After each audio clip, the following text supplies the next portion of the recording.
thường ngày thì hai con chim bồ câu nhà mình nó vẫn cứ hay đậu trên mái nhà, ở chỗ cây vải, chỗ cạnh chuồng nó đây.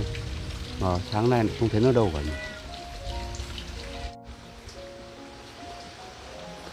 Bấy giờ nhìn cũng không thấy nó đâu.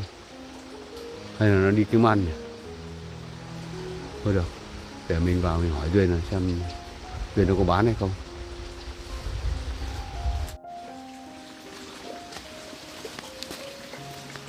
Bố, con thấy bố đang nhìn hay tìm gì vậy ạ? Cái tháng thì bố chăn gà mới chăn chim bồ câu, mà bây giờ bố không thấy chim bồ câu đâu cả. Vậy à bố? Con nghĩ rằng chúng cũng chỉ bay quanh đây thôi ạ, cũng không đi đâu được đâu ạ. Bố không thấy thì bố mới hỏi con. Thôi, bố không cần phải tìm đâu ạ, lát nữa nó cũng sẽ tự về thôi. Mà trong bếp con cũng đang nấu xương nước rồi, bố cứ để ý giúp con. Bây giờ con cũng phải đi thu hoạch đây, kiểu trời cũng đang bắt đầu nắng rồi ạ. Thế nhưng mà để bố đi cùng con có được không? Thôi, bố cứ ở nhà trông nom nhà cửa và để ý vườn giúp con đi thu hoạch một mình cũng được ạ. Con cứ để bố đi thu hoạch cùng với con cho nó nhanh, rồi con ra chợ bán. Bố sẽ về nấu cơm nước cũng được mà. Thôi bố ạ, bố cứ ở nhà đi, để hôm nay con đi thu hoạch một mình ạ. Con nói vậy thì thôi, con cứ vào chuẩn bị để mà đi thu hoạch đi. Còn để bố vào bố nấu cơm nước. Vâng, bố trông giúp con nhé, con đi thu hoạch luôn đây ạ.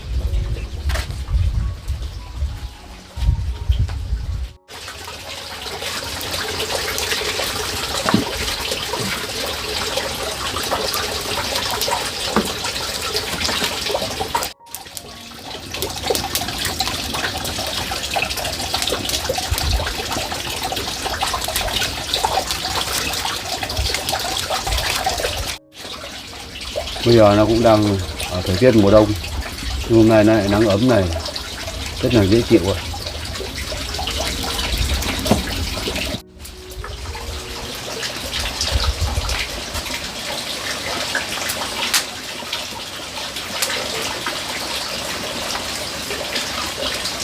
Bố ơi, bố ở nhà nhé, con đi thu hoạch đây ạ.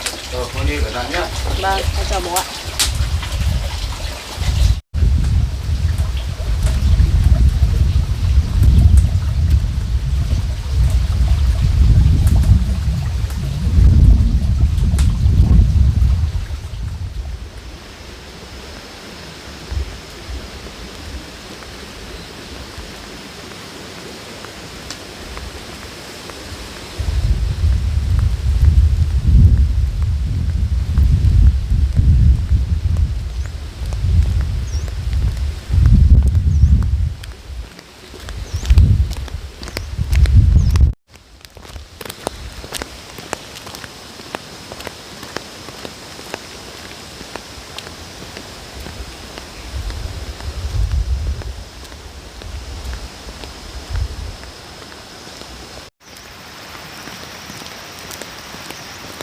Mình đi một quãng đường cũng khá là dài. Bây giờ mỏi chân quá, mình ngồi đây nghỉ một lát nữa.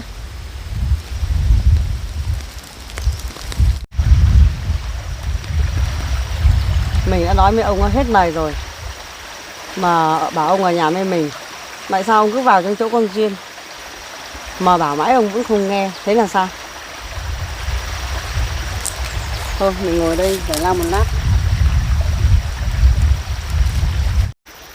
Mình cũng mua được cái điện thoại rồi để mà liên lạc với con Duyên, nhưng mà mình cũng quên không hỏi con Duyên số điện thoại của nó để mà mình còn gọi điện cho nó. Đời đành phải hôm nay mình lại phải vào trong chỗ này để gọi ông ấy về. Lần này á, mình vào trong chỗ con Duyên á, mình bảo ông ấy về. Nếu như ông ấy không về á thì mình làm lớn chuyện lên, bực mình ghê.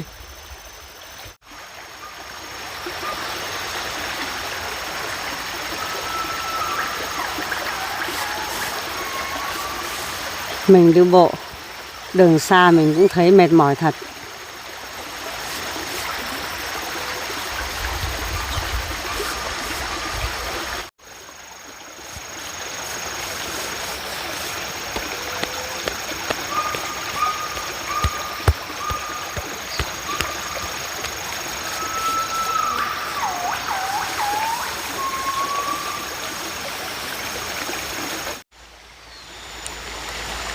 Mình cũng nghỉ ngơi đây một lát cho nó đỡ mỏi.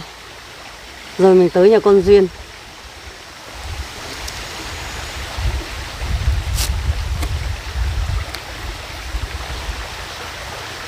À, con Duyên hình như nó đi thu hoạch thì phải. Đúng là Duyên rồi. Mẹ ơi, mẹ ngồi đây làm gì vậy ạ? Mẹ nghỉ đây tí mẹ tới nhà con đi thu hoạch à? Vâng. Thế bố con có ở nhà con không? Bố con có ạ? Thế mẹ đã nói với con bao nhiêu lần rồi? Bảo bố về để mà ở với mẹ, tại sao con lại không bảo? Chuyện này con cũng đã nói với bố con rồi ạ. Nhưng bố cũng vẫn quyết định sẽ ở cùng với vợ chồng con mẹ ạ. Các con mẹ đã nói rồi, khuyên bố về ở với mẹ đi, để có hai ông bà già để dựa tình lẫn nhau con ạ, để trở về già. Nhưng bố quyết định mà, con cũng chỉ biết khuyên như vậy thôi. Mẹ cũng đã nói với các con rồi, động viên bố. Nếu các con cũng nói rồi bố không nghe thì thôi con cứ đi thu hoạch đi, để mẹ sẽ tới nhà con để mẹ động viên ông ấy về với mẹ. Nếu không về tự mẹ sẽ giải quyết con ạ. Vâng. Thế con cứ đi thu hoạch đi. Rồi còn mẹ tới đó, mẹ đón bố về. Nếu mà con về mà không thấy bố thì là mẹ đón bố về với mẹ rồi con ạ. Vâng. Thế việc của bố mẹ thì bố mẹ cứ từ từ giải quyết nhé. Ừ. Bây giờ con cũng phải đi thu hoạch đây, kiểu trời đang nắng rồi ạ. Thế con đi đi. Vâng, con chào mẹ. Ừ.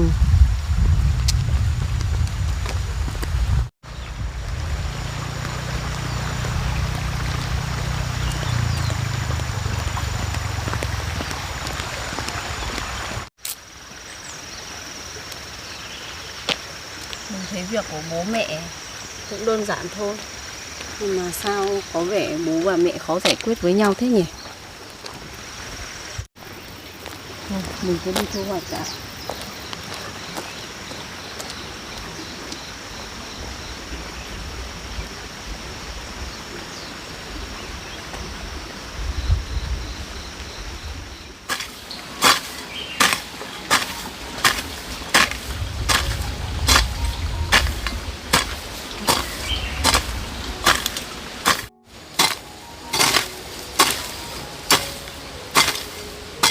Mình dưa sạch cỏ đây, quét cho nó dễ, không có cỏ khó quét.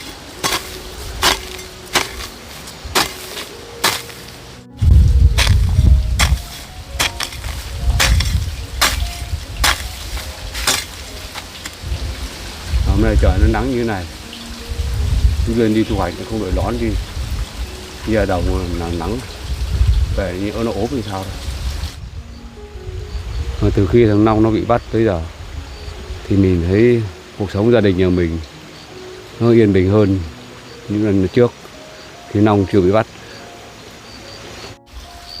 Mình cũng hy vọng rằng bên cảnh sát họ sẽ có những hình phạt thích đáng đối với Long, và để cho Long ngồi trong trại tạm giam, Long suy nghĩ tất cả về những quá khứ và những hành vi mà sai trái của Long đối với gia đình nhà mình từ trước tới giờ.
mình thấy ruộng sắn này cũng hỏng hết củ rồi.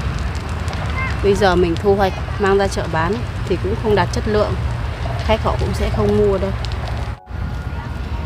Có lẽ mình sẽ thu hoạch chỗ cây mình đã cuốc đất này thôi. Sau đó mình sẽ đem chỗ sắn này tới gặp bà chủ, rồi trả tiền họ chỗ sắn mình có thể dùng được này.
Khóm này hầu như củ nào cũng bị hỏng.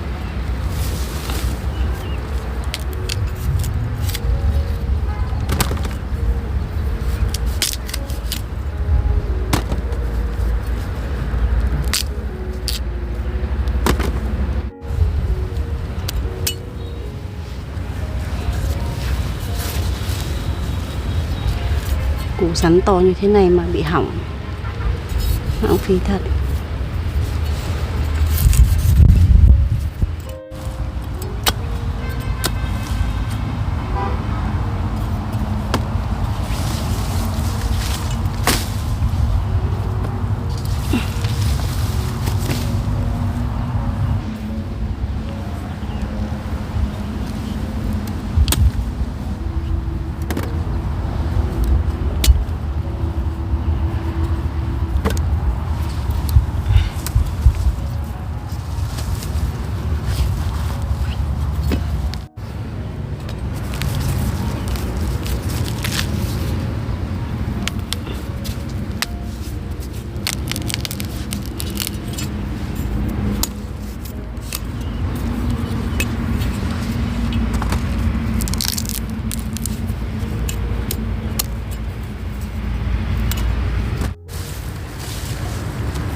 Nếu như củ nào cũng được như củ này thì có phải tốt không?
khuyên ông ấy mà mình bực mình. Mà mình nói ông ấy mà ông ấy cũng không nghe. Mình cảm thấy rất bực mình.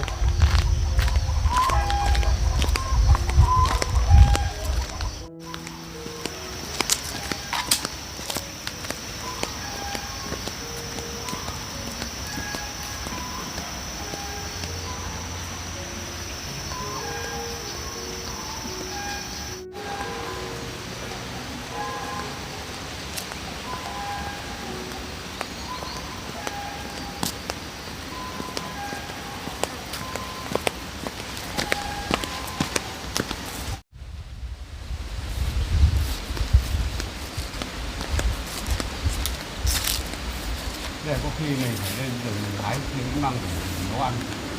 Mình mong quá. Ông đây rồi. Bà lại tới đây làm gì vậy? Tôi đến đây để đón ông về ở với tôi. Tôi cũng đã nói với bà nhiều lần rồi là tôi không muốn ở nhà cháu trai của bà. Mà tại sao bà cứ tới đây bà làm phiền tôi nó làm gì? Ông là chồng tôi quan tâm tới ông thì tôi muốn đón ông về ở với tôi thôi. Tôi vẫn biết là bà quan tâm tới tôi. Nhưng mà tôi cũng đã nói với bà nhiều rồi là tôi không muốn ở nhà cháu trai của bà. Vì cháu trai bà cũng không muốn cho tôi ở đó. Tôi muốn đón ông về để chúng ta tìm miếng đất. Dù nhỏ chúng ta mua đến miếng đất để chúng ta làm, để chúng ta ở không ạ?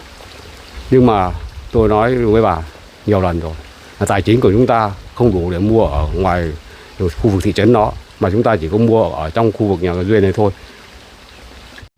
Ông đã nói mua đất ở trong này thì tôi không đồng ý đâu. Mà cũng không thuận tiện lắm đâu ông ạ. Nhưng mà bây giờ tài chính của chúng ta không đủ để mua ở ngoài thị trấn. Thì tôi nghĩ rằng là phải mua ở trong này. Thì thôi khó khăn thì chúng ta phải cố gắng thôi bạn. Nếu tôi đến đây ạ, tôi đón ông không về ạ, tôi sẽ gây rối ở nhà con Duyên này đấy ông ạ. Bà nói thế tôi không nghe được đâu. Bà ở nhà bà thì bà muốn gây rối thế nào thì gây rối. Chứ còn bà đến nhà các con này bà gây rối cũng không được đâu. Đây là nhà của các con, cũng như nhà tôi thôi. Tôi muốn làm gì thì làm. Nhưng mà bà đến đây bà làm gì thì làm. Chứ bà nói gây rối đối với tôi là không được đâu. Thế tại sao ông lại không về với tôi? Lúc nào bà cũng bảo tôi là về mua đất. Thế bây giờ số tiền mà bà cho cháu trai bà mượn thì bà đã lấy lại chưa? Thế ông cứ nghe tôi, về ngoài đấy đi. Tôi sẽ bảo cháu nó chạy để nó sẽ trả cho chúng ta.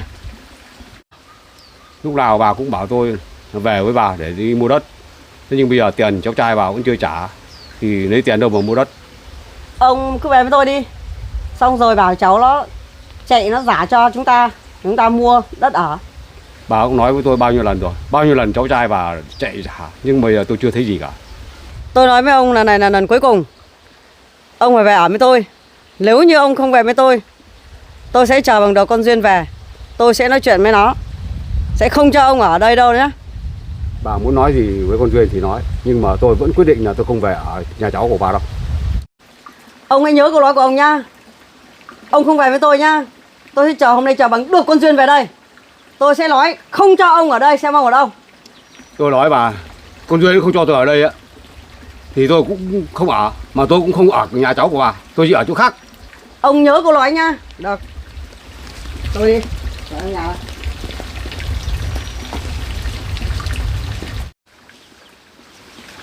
Tại sao bà cứ làm như vậy đối với tôi nhỉ?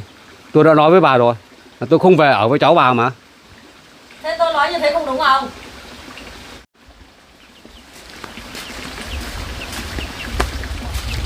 Việc bà bán đất của tôi ấy, để mà bà về bà ở với cháu trai của bà thì tôi cũng có nói gì đâu. Thế nhưng mà việc tôi về đây ở thì bà cũng phải nên tôn trọng tôi chứ. Nhưng mà tôi muốn ông á là về ở với tôi. Tôi nói á thì ông phải nghe tôi. Bà nói cái gì thì tôi nghe, nhưng việc này tôi không nghe đâu.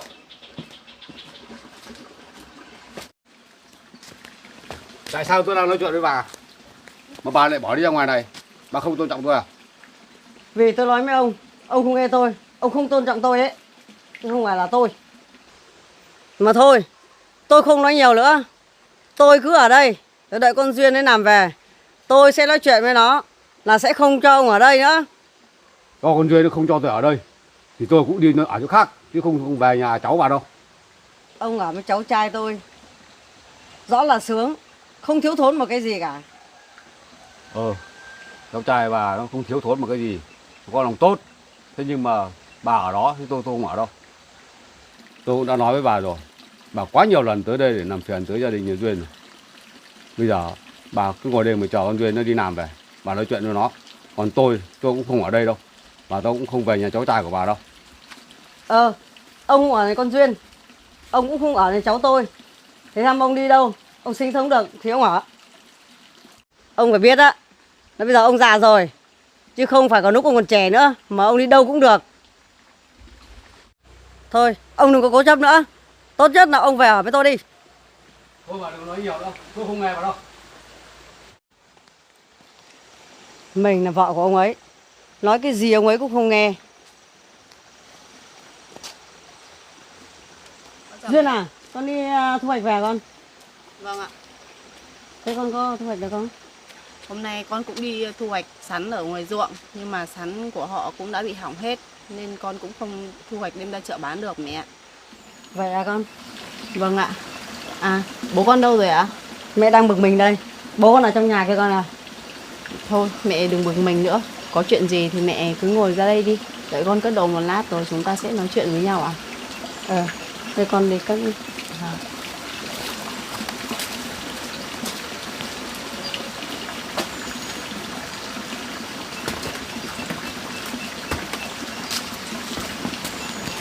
Duyên à, Vâng, con chào bố ạ. con đi thu hoạch về rồi à? Vâng ạ. Bố đang dọn đồ để chuẩn bị về ở cùng với mẹ con đấy ạ? Không phải đâu con ạ. Thế bố đem đồ đi đâu thế ạ? Bố cũng không ở đây, mà bố cũng không về chỗ nhà cháu của mẹ con ở đâu. Vậy Thì bây giờ bố đi đâu ạ? vì là mẹ con cũng thường xuyên tới đây để làm phiền tới các con, bố cảm thấy nó cũng rất ngại. Bố nói là không ở với con mà cũng không ở với mẹ con. Thế bây giờ bố định đi đâu ạ? Thôi con không phải lo cho bố đâu, bố cũng sẽ đi tìm tới người thân của bố ở thôi. Như vậy có được không bố? Nhưng bây giờ theo ý kiến của con thì con cũng đang ở đây. Mẹ con cũng muốn bố về ở cùng với mẹ. Vậy mà bố lại quyết định không ở cùng với con, cũng không ở cùng với mẹ nữa. Như vậy cũng không được đâu bố ạ. Lúc nãy thì con chưa đi thu hoạch về, bố mẹ cũng đã nói chuyện với nhau nhiều rồi, thì bố cũng đã quyết định rồi là bố cũng sẽ không ở đây cùng với các con đâu. Thì các con bây giờ thì chồng con đi làm xa mà cũng lại vắng đêm hôm nữa, thì con cũng cố gắng giữ gìn sức khỏe và cẩn thận trong cuộc sống con ạ. Có nhất thiết phải làm như vậy không bố? Hay là bố cứ ra nói chuyện và bàn bạc lại với mẹ đi, xem có thể giải quyết được việc này không ạ? Thôi cũng không cần phải bàn bạc đâu con ạ. Bố nói mẹ con cũng không nghe, thì bố cũng đã quyết định rồi là bố sẽ không ở đây cùng với các con đâu. Thôi bố ạ, bố cứ hãy nghe con một lần đi. Bố cứ ra nói chuyện lại với mẹ con đi. Đi bố. Bố mẹ cứ ngồi đây nói chuyện, để con lấy nước ra ạ.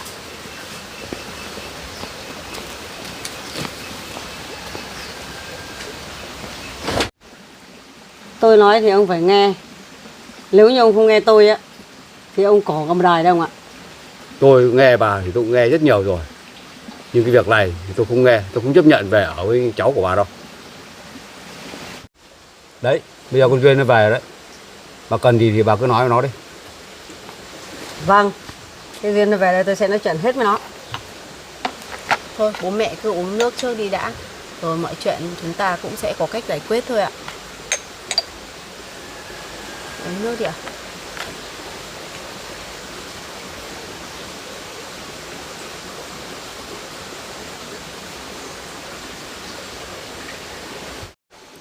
Mẹ ơi, con thấy việc của bố và mẹ, con nghĩ rằng cũng rất dễ giải quyết. Nhưng mà tại sao bây giờ bố và mẹ lại trở nên căng thẳng như vậy ạ? Cái chuyện này thì con cứ hỏi bố con như rồi. Bố nghĩ chuyện này thì cũng không có chuyện gì làm lớn lắm đâu, mà mẹ con cứ làm dối lên thôi. Thế ông lại cứ đổi lỗi cho tôi là sao? Thôi bố mẹ ơi, bố mẹ đừng có to tiếng với nhau nữa ạ. Mọi chuyện thì cứ từ từ giải quyết đi. Con nghĩ chắc chắn là cũng sẽ có cách thôi ạ. Con nói có cách, thì có cách nào con giải quyết cho bố về với mẹ đi. Chuyện này mẹ nói như vậy cũng làm khó con quá. Bởi vì bây giờ quyết định là ở bố con, nên con cũng không thể ép buộc bố phải làm theo ý con hay ý mẹ được đâu ạ. Thôi Duyên ạ, chuyện này thì con cũng không phải suy nghĩ nhiều đâu. Bố cũng đã quyết định của bố rồi. Chỉ có việc mà tôi bảo ông về với tôi, mà ông lại thấy khó khăn sao? Tôi đã nói chuyện này rất nhiều lần với bà rồi. Bà cũng phải thông cảm và hiểu với tôi chứ. Bây giờ tôi về ở cùng với cháu trai của bà mà nó đã không hài lòng thì tôi ở làm sao được. Thế cháu trai tôi á, nó đối xử với ông tốt như thế mà ông vẫn bảo là không tốt à? Nó đối xử tốt với bà thôi. Còn riêng đối với tôi á thì nó nói với tôi là nó không muốn cho tôi ở đó đâu. Ông nói sao rồi lên vậy thôi ông ạ. Còn nó đối với ông rất tốt đấy. Thôi mẹ ơi, bố con cũng đã quyết định như vậy rồi. Hay là mẹ cứ để bố ở đây cùng với vợ chồng con một thời gian nữa có được không ạ? Bởi vì anh Sung bây giờ cũng đi làm ở xa, anh ấy không thể thường xuyên về nhà được. Nếu có bố ở đây thì bố cũng có thể giúp con chăm sóc trang trại, thì con đi thu hoạch cũng sẽ yên tâm hơn ạ. Không được đâu con ạ. Thôi công việc của các con thì các con phải xếp sắp. Nếu như mà bố con ở đây, ví thử như là Sung mà đi làm hàng năm trời mới về, thì bố con cứ ở đây à? Thế thôi con hết sức thông cảm cho mẹ, để mẹ đón bố về, để mà trông nom mẹ lúc khi mẹ ốm đau con ạ, để nhờ dỡ nhau. Đó là ý kiến của riêng con thôi, còn quyết định tất cả là cũng do bố. Bây giờ bố quyết định như thế nào ạ? Bố bây giờ thì bố vẫn giữ quan điểm của bố. Bố không ở đây và cũng không về ở với cháu trai của mẹ con. Bố sẽ đi tìm một nơi khác bố ở. Đấy, con nghe xem, bố con nói đấy. Theo như con thì có chịu được không? Chuyện này con cũng không biết phải nói như thế nào đâu ạ. Nhưng bố ạ, bố có cần thiết phải đi ra chỗ khác để ở không? Trong khi cũng có mẹ có chỗ ở và con cũng có chỗ ở rồi. Bố mà đi ra ngoài ở như vậy, con cũng cảm thấy có lỗi với bố mẹ lắm ạ. Bố đã quyết định rồi, mà bà thấy không?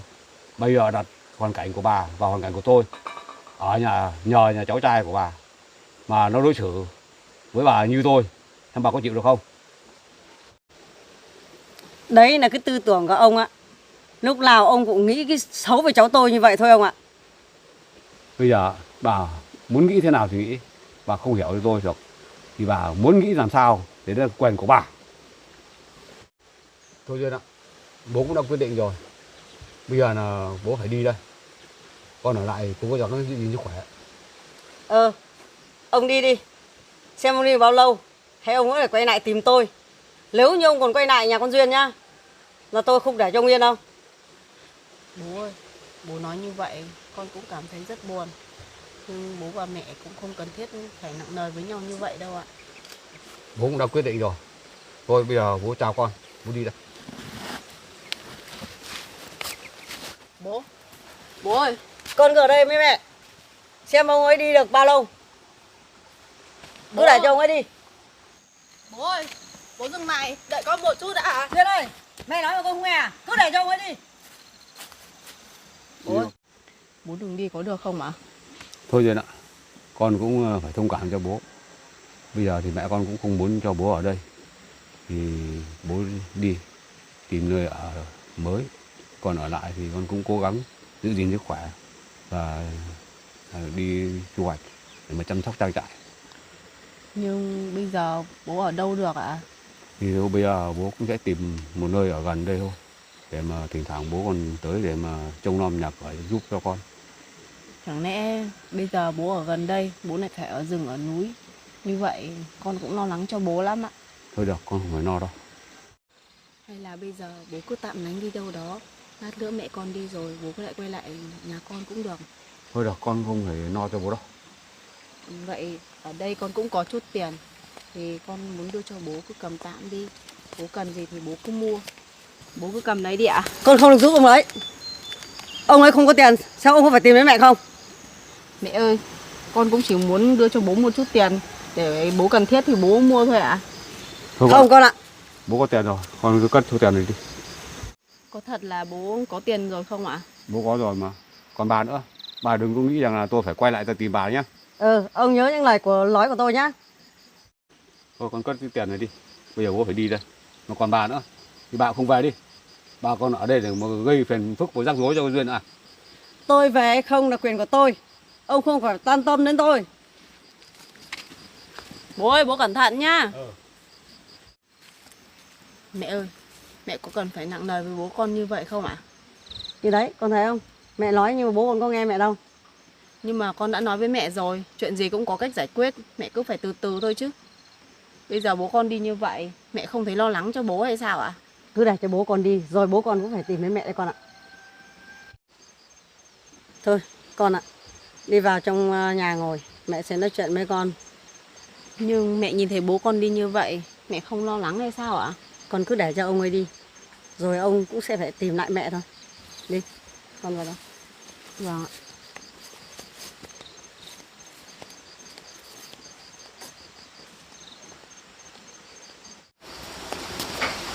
Mẹ có chuyện gì muốn nói với con vậy ạ? Con cứ ngồi xuống đây, có chuyện muốn nói với con. Duyên này, thôi con không phải lo lắng gì cho bố con nhá. Bố con chỉ đi vài ngày, lại sẽ trở về với mẹ thôi. Nếu bố con mà có về đây á, thì con đừng cho bố con ở nhá. Mẹ chỉ mong muốn là bố con về ở với mẹ thôi con ạ. Nhưng bây giờ bố con đi như vậy, con cũng cảm thấy lo lắng lắm. Con không phải lo việc đấy con ạ.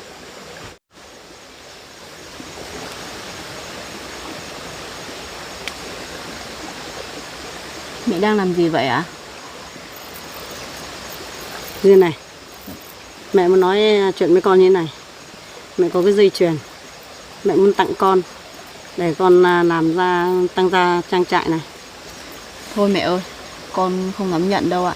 Bây giờ vợ chồng con cũng cùng nhau đi làm, cũng có phần tiết kiệm được, nên trang trại của con cũng có thể tự đầu tư và tự lo được. Mẹ không cần phải cho con cái chỗ dây chuyền vàng này đâu. Thôi, chỗ dây chuyền vàng này mẹ cứ giữ lại đi.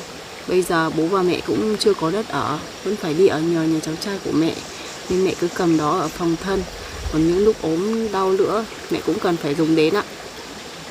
Không con ạ, cái dây chuyền này á là mẹ, là cái vốn riêng của mẹ, thì là mẹ tặng cho con, và con nhận đi cho mẹ vui vẻ. Con không thể nhận được đâu ạ. Bây giờ vợ chồng con vẫn còn trẻ, vẫn còn khỏe, còn có thể đi làm được. Bố mẹ cũng đã nhiều tuổi rồi, thì có bao nhiêu bố mẹ cứ tiết kiệm đi. Thôi mẹ cứ đem cái dây chuyền vàng này đây, con đeo cho mẹ ạ.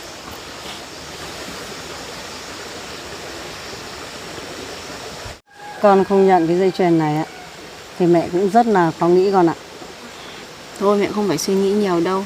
Vợ chồng con cũng chưa thể biếu tặng mẹ được gì, giúp đỡ được bố mẹ, nên con cũng không dám nhận đâu. Bố mẹ cứ giữ đó làm của phòng thân đi ạ. Tuy rằng á, mẹ thế thôi, nhưng mẹ cũng rất là thương các con. Vâng, con cũng biết điều đó ạ. Mẹ này, vừa nãy con cũng đi thu hoạch được ít sắn, hay để con đi luộc sắn rồi mẹ con mình cùng ăn nhé. Thế con đi thu hoạch mà con lại không bán hả con? Hôm nay con thu hoạch lượng sắn đó cũng bị hỏng nhiều, nên con cũng không dám thu hoạch đem ra chợ bán đâu. Con cũng chỉ chọn một vài củ tốt thôi để ăn được thì mang về để dùng thôi ạ. Nhưng thôi con ạ, mẹ không ở được đâu. Về mẹ còn phải một số việc ở nhà nữa con ạ. Mẹ cứ ở đây thêm một chút nữa, con luộc sắn một lát là xong thôi ạ. Cứ ngồi đây đợi con nhé. Duyên ơi, không được đâu con ạ. Nếu con muốn ăn thì con luộc, thì con ăn thôi. Còn mẹ bây giờ là mẹ phải về. Nếu mẹ không ở đây ăn sắn cùng với con được thì mẹ cứ ở đây đợi con nhé. Con đi gói cho mẹ một ít sắn rồi mẹ mang về luộc mà ăn ạ. Thôi con ạ, cháu trai mẹ cũng trồng rất là nhiều sắn, mà sắn bở lắm con ạ. Thôi con vào con nghỉ ngơi đi, tí nữa con bóc cái sắn mà ăn. Thì bây giờ mẹ vào mẹ lấy túi thì mẹ đi về đây con ạ. Vâng.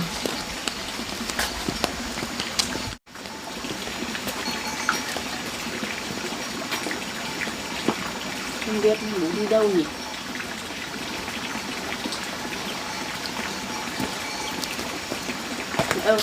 Mẹ đi về cẩn thận nhé.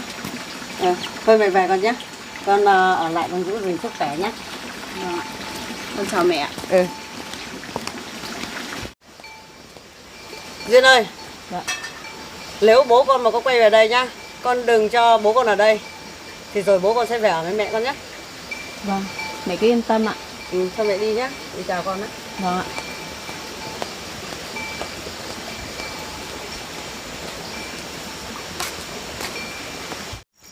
Được rồi, xem ông ấy ở đâu được lâu hơn hay là vẫn phải tìm đến mình.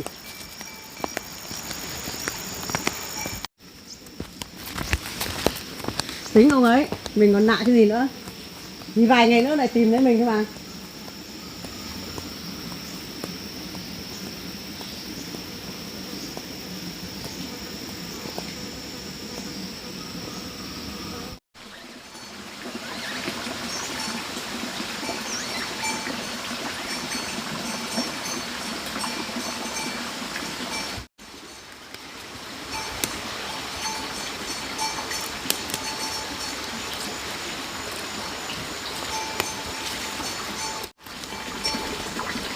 Vườn rau của mình có nước vào, đất ẩm cũng nên xanh tốt quá.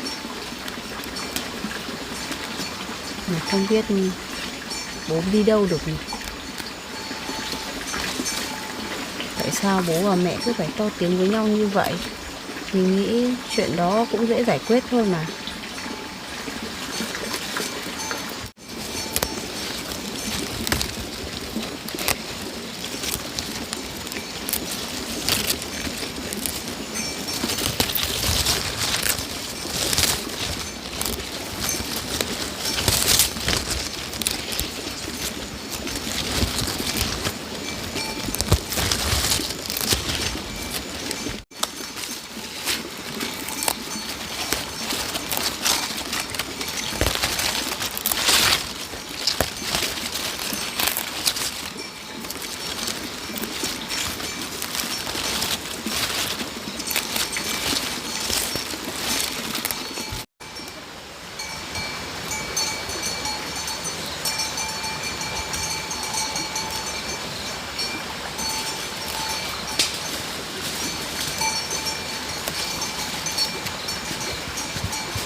Chừng này rau cũng đủ mình ăn rồi.